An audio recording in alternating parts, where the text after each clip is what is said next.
Now, I don't expect you to be an expert analyst, but just based on your boots on the ground experience, how long is it taking to lease up a property compared to a couple years ago? So our average days vacant is 16. And so we have, again, the metrics in place. I'm a reporting geek when it comes to this stuff. I measure a lot of different KPIs. So I know down to a science how long certain things take. I know how long it takes us for do a turnover. I know the costs involved on doing work orders and turnovers and things like that. So our average days on market is 16. It doesn't mean it won't, some units will take longer. Higher end properties, especially now, do take longer.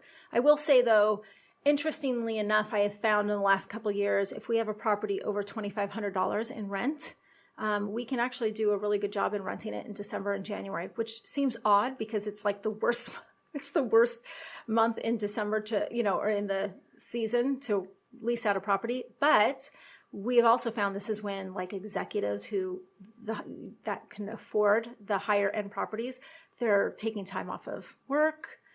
You've hired new executives coming in or new senior level people that come in. So they're transferring in or their leases are up or they've sold their house and they need something temporarily. So we actually do a pretty good job on the higher end properties during some of the slower times of the year.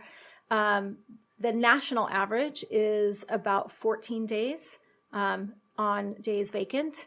So again, part of it's going to be region-based, market-based, and things like that. We have found that we're leasing a lot of properties lately. So we're not more so than last year. Last year, 2018, towards the spring of 2017, and then it kind of fills it off. But then all of 2018, we had a lot of people end up selling property. It was a good time for them to sell. Now we're seeing that on the uptick. So we're actually not seeing owners sell as much. The ones that really want to hold on to them are holding on to them or buying more. Okay. And rents, we know, have been increasing quite a bit in the last few years. Yes. Do you think that's continuing on, or is it going to stabilize? I think it really will. It's interesting. It is dependent on the housing market, right? So it depends on the availability of houses that are affordable to tenants and what they can afford and what they have to put down. If they're a first time buyer, there's obviously a lot of incentives for them, and we understand that. But if they're not, and sometimes we get a lot of people who are not first time home buyers that are renting, it's more difficult. And so some people just enjoy renting because they don't like the responsibility. They want to just be able to up and leave in a couple of years. Some people like to, it's like changing or leasing a car every 3 years. You want a new car. Some people just want a new house. And so there's always going to be that pool of people in that market that we can lease out to. I always say that leasing is a win-win situation. So owning rental property is never a bad thing.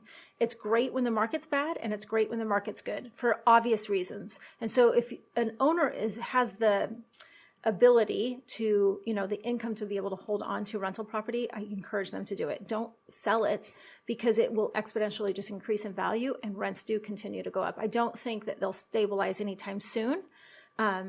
I think every year, probably for a couple more years, will probably increase until there's some sort of a break. Want to hear more on this topic? Click the link below for the full episode of Maximizing Your Property Value.